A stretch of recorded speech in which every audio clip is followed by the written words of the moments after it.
بلولا اور کیا چاہیے، مل گئے مصطفیٰ اور کیا چاہیے، دامن مصطفیٰ جن کے ہاتھوں میں ہے، دامن مصطفیٰ جن کے ہاتھوں میں ہے، ان کو روز جزا اور کیا چاہیے، فضل رب العلا اور کیا چاہیے۔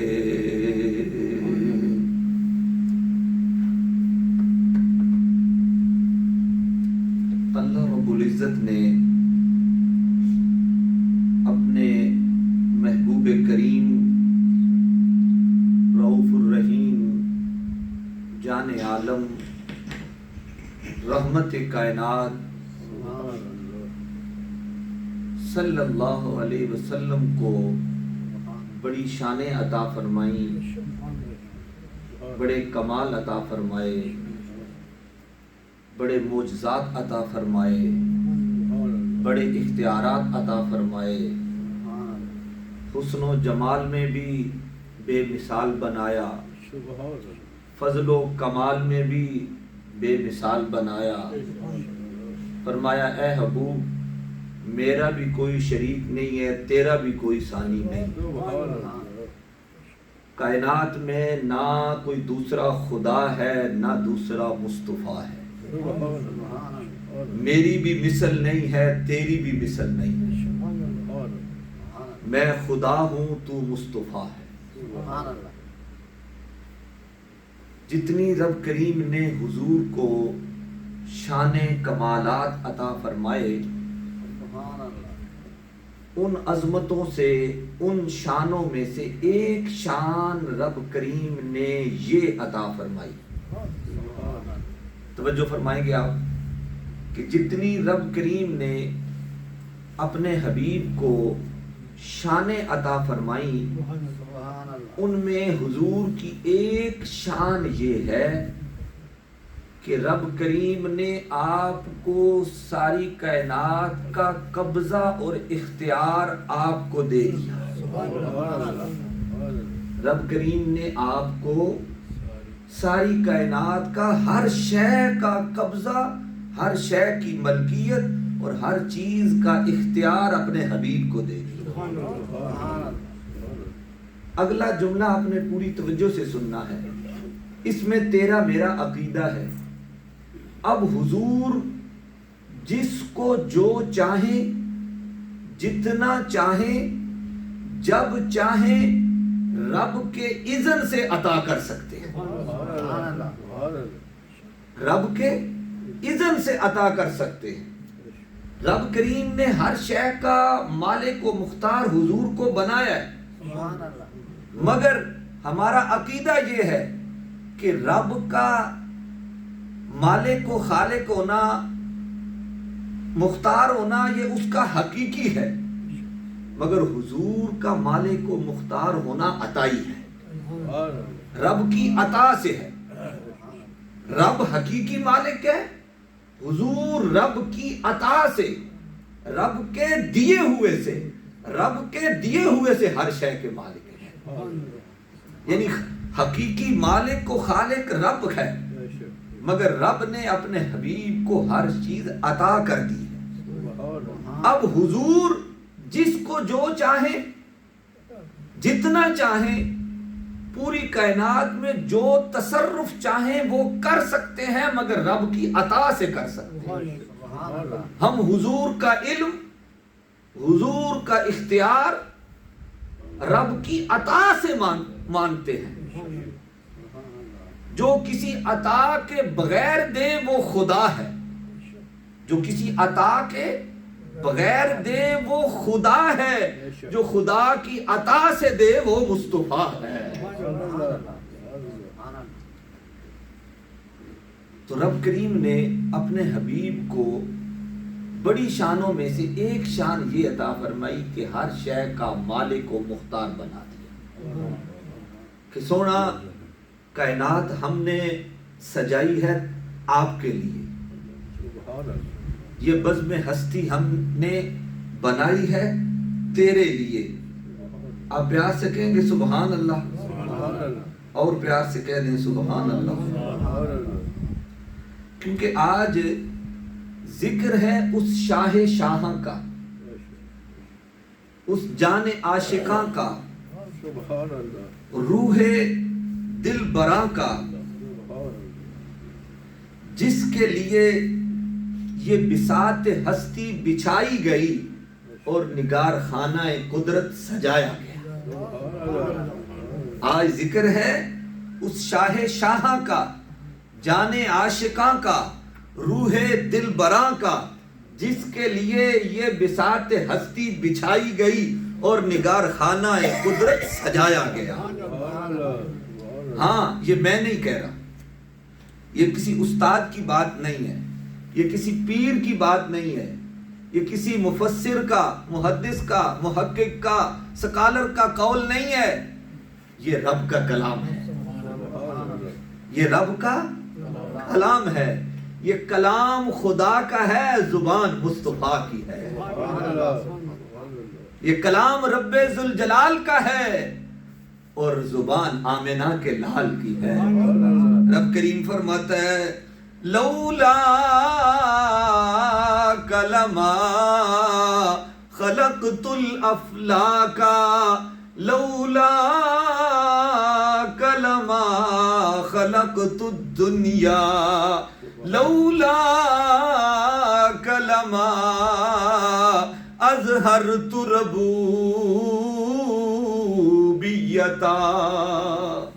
فرمایا اے پیارے رسول، اے پیارے حبیب، لولا کلما خلقت الافلاک، اگر میں آپ کو پیدا نہ کرتا تو آسمان کو پیدا نہ کرتا.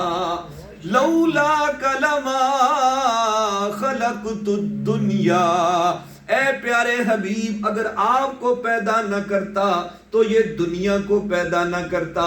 لولا کلما اظہرت ربوبیتا، اے پیارے اگر آپ کو پیدا نہ کرتا اپنا رب ہونا بھی ظاہر نہ کرتا. فرمایا یہ میں نے ساری کائنات سجائی ہے تیرے لیے، یہ شمس و قمر تیرے لیے، یہ لیل و نہار تیرے لیے، یہ صبح و شام تیرے لیے، یہ کوہ و دمن تیرے لیے، یہ قطرہ اور دریا تیرے لیے، یہ ذرہ اور صحرا یہ تیرے لیے، یہ زمین و زماں تمہارے لیے، مکین و مکان تمہارے لیے، چنین و چنا تمہارے لیے، بنے دو جہاں تمہارے لیے. پیارے یہ میں نے ساری کائنات سجائی ہے تیرے لیے اور اے حبیب تو ہے میرے لیے. رب فرمانا یہ چاہ رہا ہے کہ اے حبیب جو تیرا رب ہونے میں مزہ ہے وہ کسی اور کا رب ہونے میں کہاں مزہ ہے. کہ جیسا تو ہے کائنات میں ایسا کوئی نہیں ہے. ہم نے یہ کارخانہ قدرت سجایا ہی تیرے لیے ہے. یہ ساری کائنات میں رنگ و بو یہ آپ کے لیے ہے، پوری کائنات تیرے لیے ہے اور تو میرے لیے ہے. رب کریم نے آپ کو ہر شے کا مالک و مختار بنایا. فرمایا انا اعطیناک الکوثر، اے حبیب ہم نے آپ کو کوثر عطا فرمایا، خیر کثیر عطا فرمایا، بہت عطا فرمایا. اب اس پہ کچھ گفتگو میں نے کی تھی اس کے پہلے حرف پہ کہ رب کریم نے جب اس کلام کو شروع فرمایا تو انا اعطینا فرمایا، انا کا لفظ فرمایا. اس پہ میں نے کچھ عرض کیا تھا. آگے فرمایا اعطیناک الکوثر، اے حبیب ہم نے آپ کو کوثر عطا کیا. یہ تھوڑی سمجھنے والی بات ہے کہ عربی زبان کے اندر آتینا یہ دو طرح سے آتا ہے. آتینا دو طرح سے آتا ہے. ایک توئیں والی تا کے ساتھ آتا ہے, ایک نقطوں والی تا کے ساتھ آتا ہے. ایک آتینا آتا ہے توئیں والی تا کے ساتھ, اور ایک نقطے والی تا سے آتینا آتا ہے. دونوں لفظ قرآن میں آتے ہیں, توئیں کے ساتھ بھی اور نقطے والی تا کے ساتھ بھی. توئیں کے ساتھ آئے تب بھی معنی ہے دیا, نقطے والی تا کے ساتھ بھی معنی ہے دیا, مگر اس دینے میں فرق ہے. اگر توئیں والی تا کے ساتھ ہو آتینا تو اس دینے کا معنی اور ہے, اگر نقطے والی تا کے ساتھ دینا معنی ہو تو اس کا معنی اور ہے. دونوں کا معنی عطا کرنا, دینا, مگر علماء فرماتے ہیں کہ اس دینے میں فرق ہے. اگر توئیں والی تا کے ساتھ ہو, اس کی مثال آتی ہے وَأَقِیمُوا الصَّلَاةَ وَآتُوا الزَّکَاةَ, نماز پڑھو اور زکوٰۃ ادا کرو. تو جب ہم زکوٰۃ دیتے ہیں تو گن کے دیتے ہیں, حساب کر کے دیتے ہیں, ویسے ہی دے دیتے ہیں. میرے جیسا باڑا بندہ تو پہلے کئی دفعہ اسے گنے گا پھر دے گا. تو دونوں کا معنی دینا ہوا, مگر نقطے والی تا ہو اس کا معنی ہوتا ہے کاؤنٹ کر کے دینا, حساب کے ساتھ دینا, ایک لمٹ میں دینا. مگر اگر توئیں والی تا ہو اس کا معنی ہوتا ہے بے حساب دینا. تو رب کریم نے نقطے والی تا نہیں فرمائی, توئیں کے ساتھ فرمایا آتینا, اے حبیب ہم نے آپ کو بے حساب عطا فرمایا ہے, ہم نے آپ کو بے حساب عطا فرمایا ہے, تھوڑا نہیں دیا. جتنی میری خدائی ہے اس ساری کا مالک تو ہے, جہاں تک میری خدائی ہے وہاں تک تیری مصطفائی ہے. پہلے رسول جب اس دنیا میں آتے, پہلے انبیاء اس دنیا میں آتے تو کوئی ایک بستی کے لیے آتا, ایک قوم کے لیے آتا, ایک وقت کے لیے آتا, ایک زمانے کے لیے آتا, ایک قوم کی طرف آتا, ایک بستی کے لیے آتا, ایک شہر کے لیے آتا. اس میں مخصوص ہوتا کہ اس وقت سے اس وقت تک وہ نبی رہا. بعض زمانوں میں ایسا بھی آیا کہ ایک زمانے میں کئی نبی آئے, ایک اس علاقے کا نبی, ایک اس علاقے کا نبی, ہر کا زمانہ لمٹ میں. مگر جانے عالم رحمت کائنات صلی اللہ علیہ وسلم میرے اور آپ کے آقا جب آپ آئے تو رب کریم نے فرمایا انی رسول اللہ الیکم جمیعا. رب کریم نے فرمایا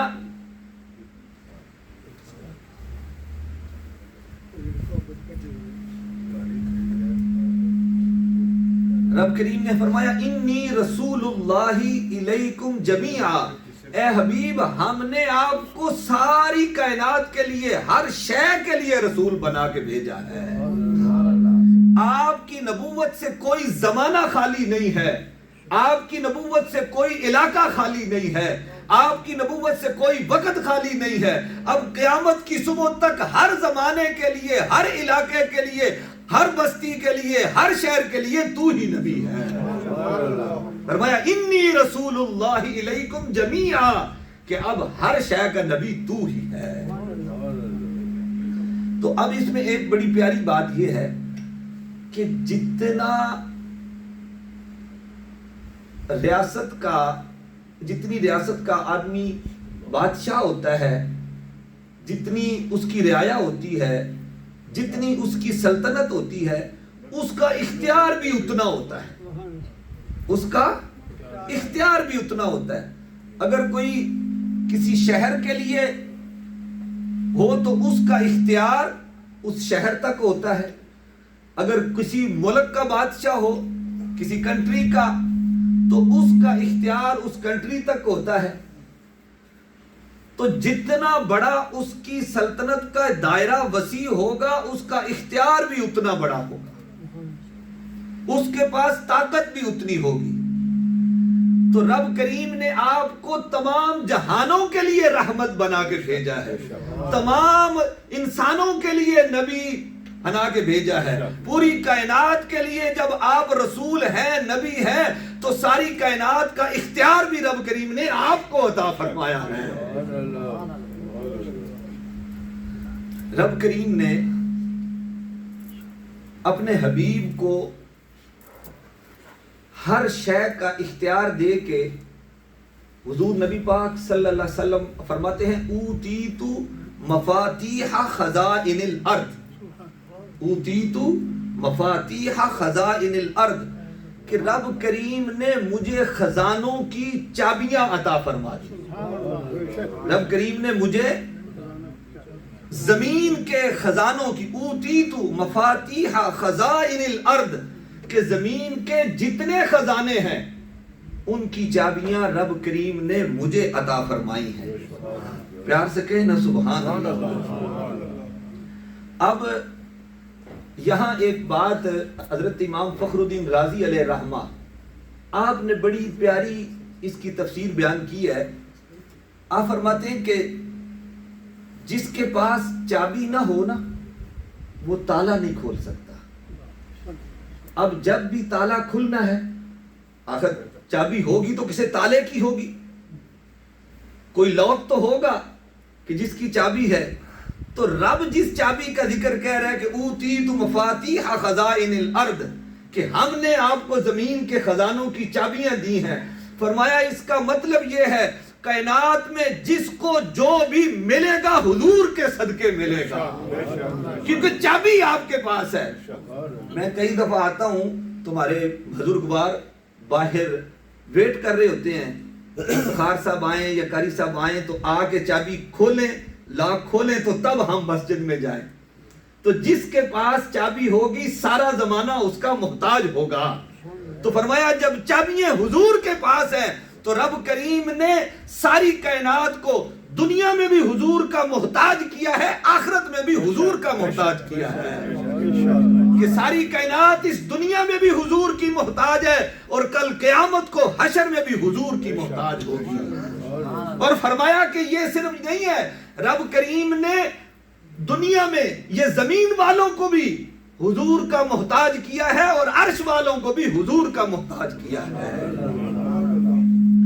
یہ نہیں کہ حضور کا اختیار صرف زمین پہ چلتا ہے، آسمان پہ بھی حضور کا اختیار چلتا ہے.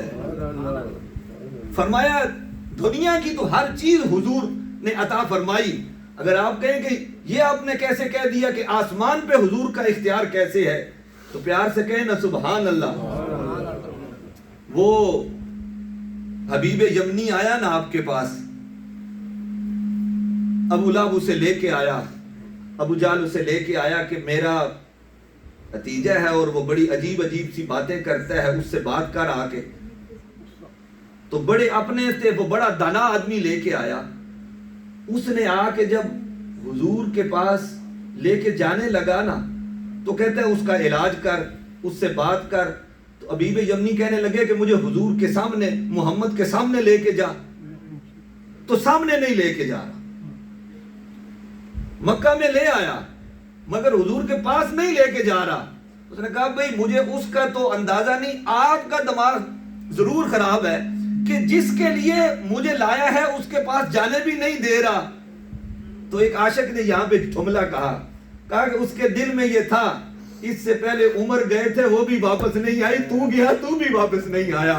جو بھی اس کے پاس جاتا ہے اسی کا ہو کے رہ جاتا ہے. تو آخر جب وہ حبیب یمنی کو حضور کی بارگاہ میں لے کے آئے تو جب بات کرنا چاہی تو اس نے اپنی طرف سے بڑی دانائی کی بات کی، بڑی سوچ کے سمجھ کے بات کی کہ کوئی ایسا سوال کیا جائے جس کا محمد کے پاس جواب نہ ہو، ایسا سوال کیا جائے کہ جس کا توڑ نہ ہو. اس نے بڑی سوچ بچار کے بعد حضور سے یہ سوال کیا کہ اگر آپ اللہ کے نبی ہیں تو چاند کے 2 ٹکڑے کر کے دکھائیں.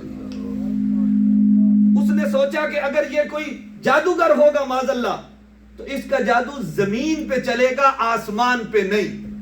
دنیا کا بڑے سے بڑا طاقتور ہو، اس کا اختیار زمین پہ ہو سکتا ہے، آسمان پہ نہیں. اس نے کہا اگر آپ اللہ کے نبی ہیں تو چاند کے 2 ٹکڑے کر کے دکھائیں۔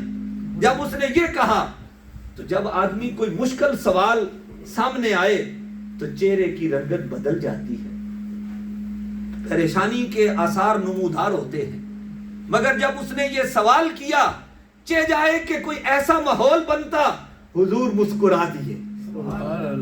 جب حضور مسکرائے تو ابو جہل خود کہنے لگا اوے اس نے دیکھو چاند توڑ دیا۔ جب لوگوں نے کہا کہ ابھی تو چاند سلامت ہے، کہا اس کا مسکرانا بتاتا ہے اس نے توڑ دینا ہے۔ کہا اتنا بڑا سوال تھا، ہم حیران رہ گئے کہ اس کا جواب کیا ہوگا، مگر اس نے سن کے جب مسکرا دیا ہے تو اس کا معنی ہے اس نے چاند توڑ دینا ہے۔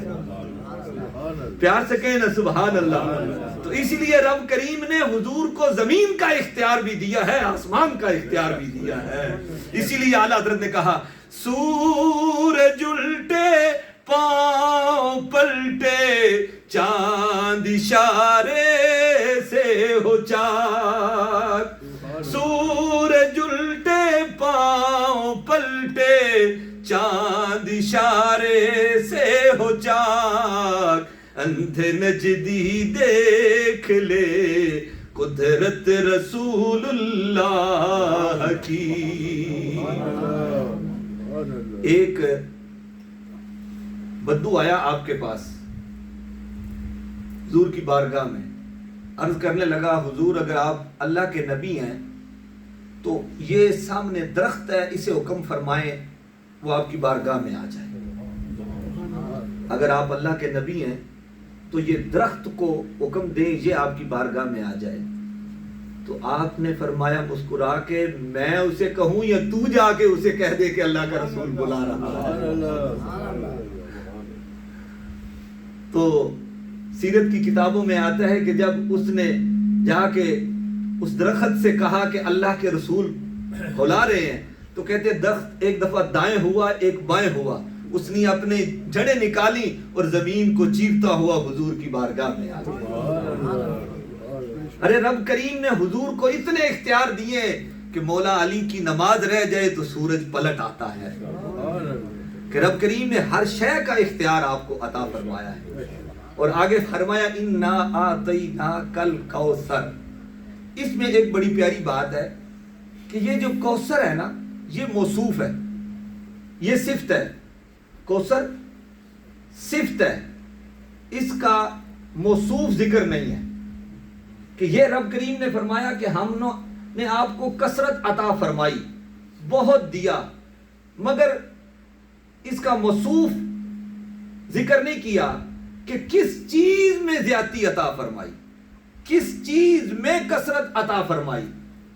تو اسی لیے مفسرین نے بہت سارے کوثر کے معنی بیان کیے، اور جو بھی معنی بیان کیا وہ حق ہے، کیونکہ رب کریم نے جب فرمایا کہ ہم نے آپ کو کوثر عطا فرمائی تو یہ نہیں کہا کہ فلاں چیز عطا فرمائی، اب فرمایا اس سے مراد اگر قرآن ہو تو یہ بھی ٹھیک ہے، نور ہو یہ بھی ٹھیک ہے، آپ کی اولاد ہو، آپ کے صحابہ ہو، دین ہو، اسلام ہو، قرآن ہو، حضور کی آل ہو، کوئی بھی شے ہو، ہر شے میں رب نے آپ کو کثرت عطا فرمائی ہے۔ اگر یہاں موصوف ذکر کر دیا جاتا تو پھر مطلق کو مقید کر دیا جاتا کہ ایک حکم جو ساروں کے لیے عام ہے اس کو خاص کر دیا جاتا۔ اگر موصوف ذکر ہوتا تو اس کا معنی تھا کہ صرف اس شے میں رب نے کثرت عطا فرمائی۔ جب رب کریم نے موصوف ذکر نہیں کیا، صرف صفت کو ذکر کیا، تو اس کا معنی اور مطلب یہ بنتا ہے کہ جو جو خیر ہے، جو جو اچھائی ہے، جو جو رب نے کائنات میں بنایا ہے، ہر شے کو اپنے حبیب کی بارگاہ میں عطا فرمایا۔ آخر دعوانا